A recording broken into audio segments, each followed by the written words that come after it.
This is the Voice of America, Washington, D.C., signing on.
At a Yemeni prison, rescuers said Friday, after a night of deadly bombing underlined a dramatic escalation in violence.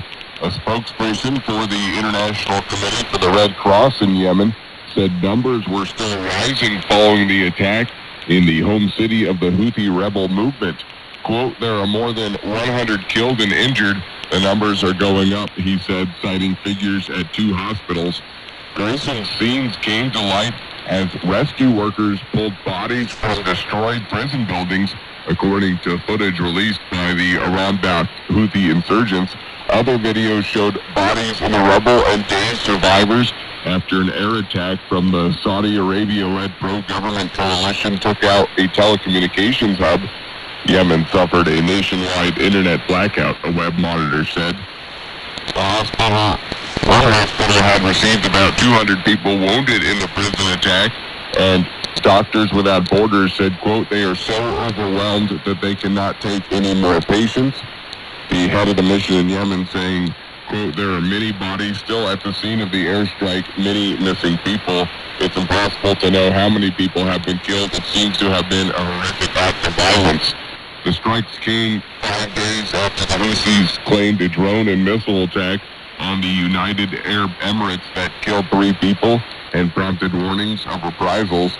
The United Nations Security Council is due to meet on Friday in an emergency session on the Houthi attacks against the UAE at the request of the Gulf state, which has occupied all of the non-permanent seats on the council since the start of the year. This is VOA News. Washington and Moscow's top diplomats agreed at high-stakes talks on Friday to keep working to ease tensions over Ukraine, with the United States promising a written response to Russian security demands next week. As fears grow that Russia could invade its pro-Western neighbor, U.S. Secretary of State Antony Blinken and Russian Foreign Minister Sergei Lavrov sat down for 90 minutes of hastily arranged talks in Geneva. Russia has massed tens of thousands of troops on the Ukrainian border, denying it plans to invade, but demanding security guarantees, including a permanent ban on Ukraine joining NATO. Blinken said after the talks that Washington will share written ideas with Russia next week, voicing hope for more diplomacy.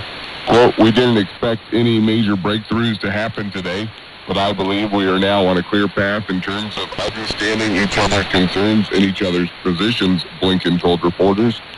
U.S. President Joe Biden bluntly assessed on Wednesday that Putin is likely to, quote, move in on Ukraine and warned of a disaster for Russia.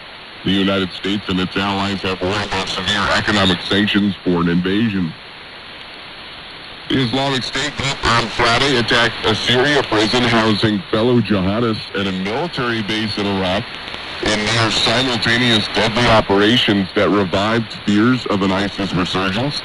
The jihadist group has yet to comment on the attack, so there's no indication that they are coordinated, but according to analysts, they strongly suggest the Islamic State group is trying to boost its ranks and arsenal in an attempt to reorganize across both countries.